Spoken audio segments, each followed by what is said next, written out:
Good morning. I'm Mayor Donnie Tuck. I'd like to thank you for joining us today.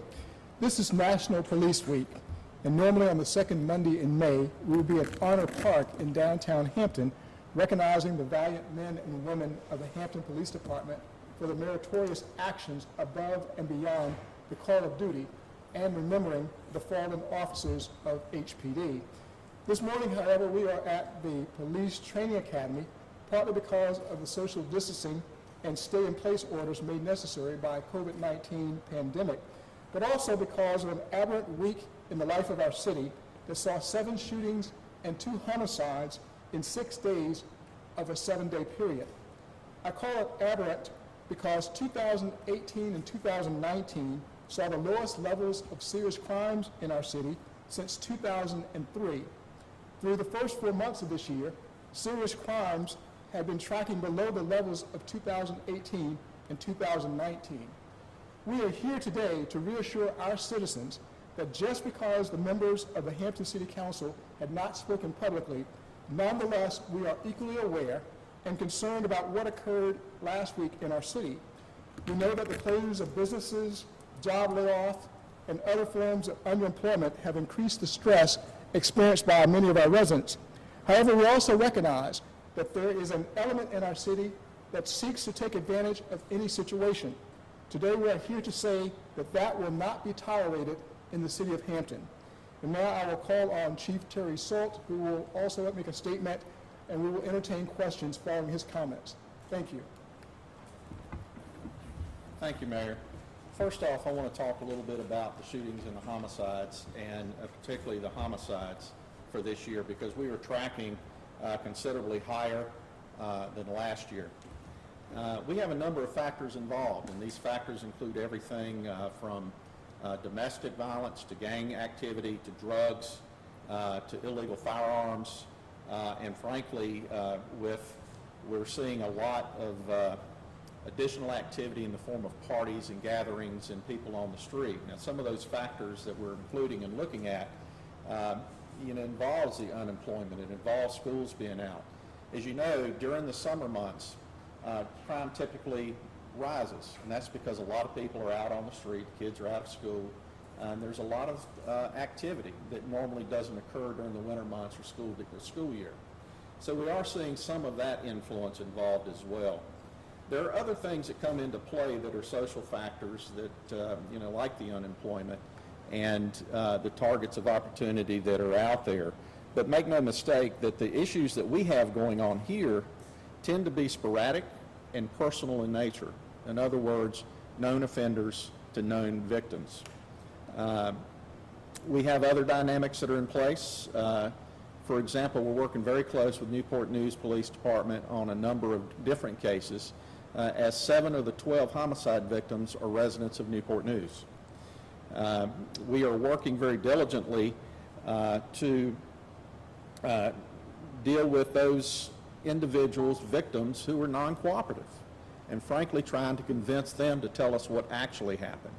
A lot of times we'll get stories that we know for a fact are not true, or we'll get simply no cooperation at all in some of the shootings. We did make an arrest for the latest homicide. It was a cousin of the victim after a gathering at a house, and alcohol was involved in that situation. But fortunately, the detectives were able to make a quick arrest on that, and it was great work on both the patrol side and the investigative side of the organization. Some of the responses that we are dealing with. We're increasing our patrols. That's something you hear quite frequently. But we have done that through the COVID aspect, because we've put our school resource officers on the street. They are now on their summer schedules looking at the beaches and the other areas, and we have additional resources on the street due to social distancing and things where we're not operating at full staff in the police department, in the administrative areas. We are retasking some of our safe and clean officers. That's an initiative, a crime prevention initiative that we've had going on for a number of years. We have a good bit of overtime funds allocated to address target areas. These have typically been geographic specific, but as we said, these shootings and these homicides have been sporadic all over the place. They're non-geographic, so we're focusing and coordinating them, those resources with our real-time information center going forward. Another issue that we have, or another opportunity that we have, is was just informed last week that the Bureau of Alcohol, Tobacco, and Firearms, where we have a task force officer assigned to increase our capabilities, is now going to open an office in the Peninsula area. I can't go into specifics of that. ATF will be making some announcements on that, I'm sure, in the near future, but they will be co-located with our resources here in Hampton, which will allow for better collaboration on that front. We are very much focused on guns, gangs, and drugs. That has been our priority for the past number of years. One of the aspects of the COVID pandemic is that we've had to relax enforcement. We've had to back off and issue summons where we might normally make an arrest. We've also had to reduce the number of traffic stops to try to create more social distancing or physical distancing and protection. But I'm here to tell you today that we're going back to normal operations as of this morning. We are going back to the normal protocols associated with arrests and with issuing citations. At the end of the day, we're not going to tolerate the shootings. We're not going to tolerate the misbehaviors that are going on in our community. Illegal firearms will not be tolerated. We're working very closely with the Commonwealth's Attorney's Office on firearm initiatives. And I can tell you that we're taking each and every one of these offenses very seriously. I also can state that we have been very fortunate to have a very supportive mayor and council for the last number of years, along with the city manager and staff, from a budgetary perspective. The police and public safety has been a very strong priority for each, and they have been very supportive in that area. And I'll turn it over to Mary Bunting to make a remark in regards to our funding. Good morning. As the chief mentioned, the city council, mayor, the whole city management team have been very supportive of giving our police department all that they need to both prevent crime and to respond when those who do ill to our community act nefariously. We have added police officers each year to the budget. More recently, we've invested in technology such as the Real-Time Information Center that has expanded the camera footprint throughout our community, enabling our officers to have evidentiary information as well as live information to respond and feed information to our responding officers. And we will continue to invest in these types of technologies even though we are in a pandemic situation. Certainly, as you all know, local governments across the region, state, and nation have had to scale back on spending, as all Americans are having to do. But the one area we will not scale back our spending around is our public safety. Over time, our budgets have increased so that our police officers can do all they need to do to crack down on the crime, as both the chief and the mayor mentioned. Our hiring has been frozen for non-essential positions, but public safety position hiring continue, and that's true not just in police, but fire and 911 workers as well. This council, the city management, our police department stands strong and unified to ensure that we respond aggressively to any criminal actions in our community. Last but not least, I will mention other resources that are available in our community to responding to crime. Certainly, we always think first and foremost of our police as they are our front line and our first responders. But it's also important to remember that we have an array of community services for those who are struggling financially, emotionally, and mentally. Particularly during this pandemic, we know that stress is higher for all Americans. And sometimes that extra stress may push people who are involved in their homes in a domestic violence situation, as an example, or in the community out of stress or fear for unemployment and food and where that may come. It may push people to actions that they later regret. So I want to remind all of our residents that there are community resources also remaining available for you, whether that's financial assistance through our social services department, food resources through the food bank and other community partner organizations, or whether it's mental health support. If you're involved in a domestic violence situation, our community has a very strong organizations in the portion of transitions that works with people who are struggling with domestic violence. And of course, our Community Services Board for those who need mental health supports. Also, as a reminder, most employers offer an Employee Assistance Program, or EAP, and while you may be temporarily furloughed or working from home, those resources remain available to employees. So we encourage those who may need additional supports to reach out for support. This community, Hampton, is a caring community that is there for those who seek help.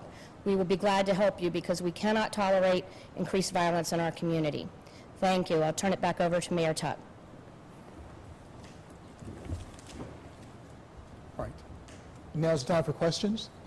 Yeah, Chief, can you further explain what you meant by, because of the coronavirus type situation we're going through, that you've pulled back on enforcement, but today it will begin to be fully enforced now? And in what venue are you talking about where you've been pulling back on enforcement? In minor arrest circumstance, minor infractions of law where we would normally arrest, these would be the lower level misdemeanors. We have, for the purposes of making sure that we're protecting not only the inmate population and for the community and the officers themselves, we've been issuing summons. We're going back to, if a summons is warranted, we'll issue a summons, but we're going back to, if we would normally, in our operating protocols, make an arrest, we're going back to those arrests. Doesn't affect a large segment, but it does send a message of those that do harm in the community. Likewise with traffic offenses. We would stop for more serious traffic offenses instead of the minor traffic offenses. We're now stopping for everything. And what were the numbers again? 7 shootings and 2 homicides in the last 6 days? Is that what you said? That's correct. Yes. Yes, hi. Can you just expand upon how you are going to ensure that the community will be safe, particularly since the city is opening up on Thursday? The whole state is opening up. There's already information out there about how businesses can, what businesses can do to ensure people's safety. What is the police going to do? Okay, the question. The question has to do with how can we ensure the community that they're going to be safe and we're taking the appropriate actions in light of the pandemic, and that the state will be opening up later this week. Well, it's a graduated opening. It's not like everything's opening up at one big time. So we're going to go through the phase 1, and I think the governor has a press conference at 2 o'clock. I'm sure he'll reiterate that. The new executive order is out in regards to how that works. But from a police perspective, part of what we're doing is going back to the norm of enforcement. And we are focusing on those areas where we believe crime will occur. But keep in mind, homicide is very difficult to prevent. When you have more gatherings in private settings, you have more parties and that sort of social gatherings. When people are not working, you have arguments that can take place.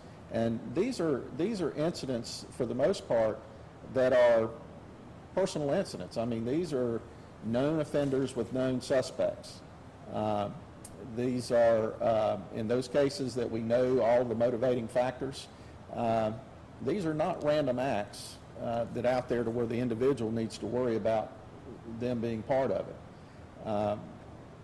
So from our perspective, we increase patrols, we focus more on those areas, we use technology, and we work with our partners, both in the state and the federal and the local levels, all 3 of those areas, to make sure that we're putting the emphasis in the right areas.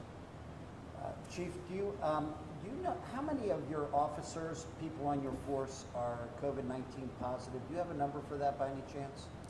Yes, I do. The question is how many of our officers are COVID-19 positive. We haven't had anyone test positive for COVID-19. We've had a couple of scares. We've had people that were put on leave to monitor, but none have come back positive to my knowledge. And a little bit more detail on the 7 shootings and 2 homicides. How many were injured?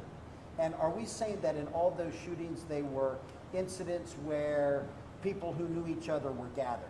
Are we saying that they aren't random? They are people who are among people that they know? We believe so at this point. And the question is, How many people were actually injured? I think there was a report that 2 people were shot in the incident that occurred on Richards Avenue. That's not true. There was only 1 person that was injured. There was one who thought they were shot, but was not shot. So the total would be the 7. 7, 1 for each incident. okay. Okay, so we have Richmond, Pilata, Juanita, and South, can't remember. Saratoga? Okay. Sacramento? Can you just go through where the homicides were in each of those? I will not talk about case specifics at this point. Well, can you just tell, where were the homicides in which of these cases? Well, again, I don't want to get into case specifics for the purposes of this press conference. It'd be inappropriate as they're still actively being investigated. Chief, you said total this year, there are 12 homicides. 12 homicides this year. Normally, we would be around 6, 7 in that area. You know the total number for 2019 homicides in the city of Hampton? I'd have to go back and double check, but it was, I believe, in the 17 area, 17, 18. Is there an arrest coming on the shootings that happened in front of the Hampton Public School? Again, I can't talk about specifics of investigations, but we do have leads that we're working on. So 12 homicides, usually 6 or 7, and once again, we're saying that this is in part due to the current situation we're in. There's a ton of factors that are involved. Some of them are social dynamics that are just domestic related. They're relationships. Some of it is the increased activity on the streets and people not being in work. You know, when you've got, anytime you go back in history and you look at, you've got unemployment levels at the levels that we have now, you start seeing crime start to increase. And I think we're starting to see that nationwide, where we initially saw a drop in violent crime. Now nationwide we're starting to see an increase. So there's a variety of factors that are involved in why these things are happening. And also, are any of these incidents, I've been reading up on something called ghost guns. Have you come across ghost guns? Those are guns that are made at people's homes. They don't have serial numbers on them. They can't be traced. Has Hampton had any situation, any problem with that? The question is about ghost guns, and has Hampton had any issues or situations involving that? I am not aware of ghost guns that have popped up here. There may have been 1 or 2 sporadically, but we actually trace, when we seize a firearm, we trace every single one of those. And we also check them against our NIBIN system, National Integrated Ballistic System, to see if there's any correlation. And I'm not aware of any ghost guns. And again, ghost guns, as Andy just said, are guns that are manufactured without serial numbers, like manufactured at home, or, you know, sometimes you can actually get them, the automatic printers at home, 3D printers at home that can be made. There's all kinds of ways to get those things manufactured. From a law enforcement standpoint, have you all figured out how to trace a ghost gun?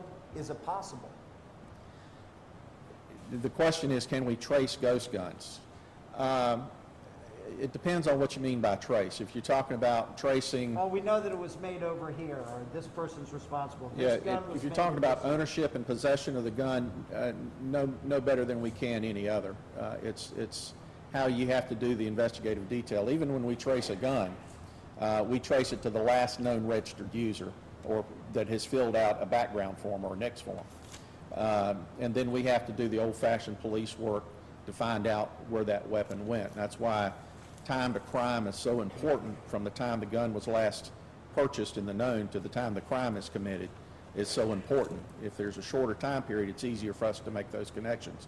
Ghost guns are no different, and ghost guns are no different from being able to link a specific gun to a specific crime scene, assuming the physical evidence is there. Question, how much money is going to be allocated for overtime to patrol especially that's long during the day, usually when people are out on the streets? How much money, the question is how much money is going to be allocated for overtime. I can tell you that overtime is a sensitive issue citywide, But for the police department, we have been utilizing that amount of money and that amount of time, overtime, necessary to address the crimes that we're dealing with. So we are actually, we budgeted a little over $600,000, about $700,000 annually for overtime. This past fiscal year. It's in that ballpark. Don't quote me on the exact number. But we are also have approval to do more than that as necessary to address crimes. We have very close conversation and partnership with the manager's office and her assistant manager who handles the budget, and we discuss issues that occur in the city.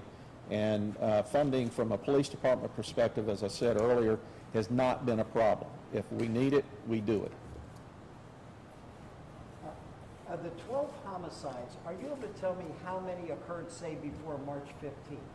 When we started really getting into the throes of coronavirus here, March 15th? How many The before question is, how many homicides have occurred since March 15th? I don't have that directly in front of me, but Sergeant Williams will get that to you before we leave.